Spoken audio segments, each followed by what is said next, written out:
हर व्यक्ति अस्थाई जटिल बुद्धि से बुद्धिमान हो जाने के बाद भी एक पागल के समान बना रहा है, जो अब भी उसी पागलपन में फंसा हुआ है।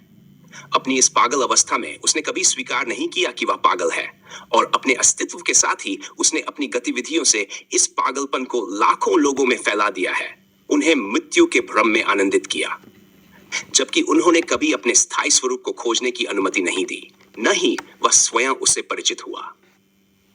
मनुष्य को सर्वश्रेष्ठ प्रजाति इसलिए माना गया था कि वह इस एकमात्र सत्य को पहचानेगा, परंतु उसने इसके विपरीत कार्य किया है और अन्य प्रजातियों से भिन्न कुछ भी नहीं किया है। अतीत की जितनी भी महान विभूतियां हुई, वे अस्थाई जटिल बुद्धि से बुद्धिमान हो गई और अस्थाई असीम विशाल भौतिक सृष्टि में खुद को स्थापित करने में लग गई।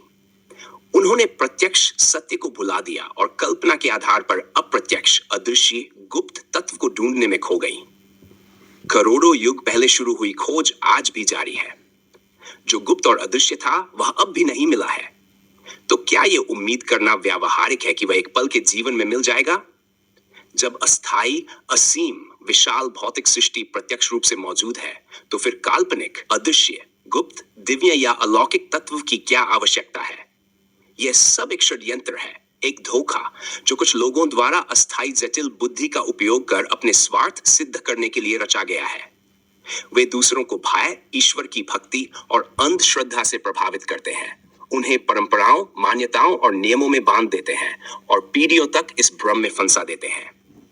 उन्होंने इस छल को संस्थागत रूप से स्थापित किया है। गुरु दीक्षा की प्रथा द्वारा लोगों को शब्द प्रमाण में बांधकर उन्हें तर्क और विचार से वंचित कर दिया है, जिससे वे अंधभक्त अनुयायी बन गए हैं। इन तथाकथित गुरुओं ने आध्यात्मिकता, प्रसिद्धि और परोपकार के नाम पर खरबों का साम्राज्य खड़ा किया है और अपनी अस्थाई जटिल बुद्धि की इच्छाओं में लिप्त रहते हुए करोड़ों लोगों को पीढ़ियों तक बंधुआ मजदूर बना लिया है।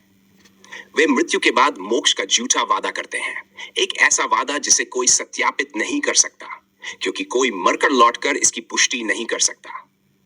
ये गुरु सरल निर्मल लोगों की भक्ति का उपयोग करके अपने बड़े बड़े आश्रमों और धरोहरों का निर्माण करते हैं।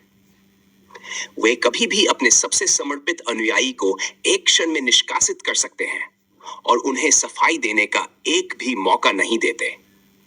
यह दर्शाता है कि ये गुरु वास्तव में कितने निर्दयी होते हैं। मेरे सिद्धांत स्पष्ट रूप से दिखाते हैं कि ऐसे धोखेबाज गुरु सबसे खतरनाक प्राणियों में से एक हैं।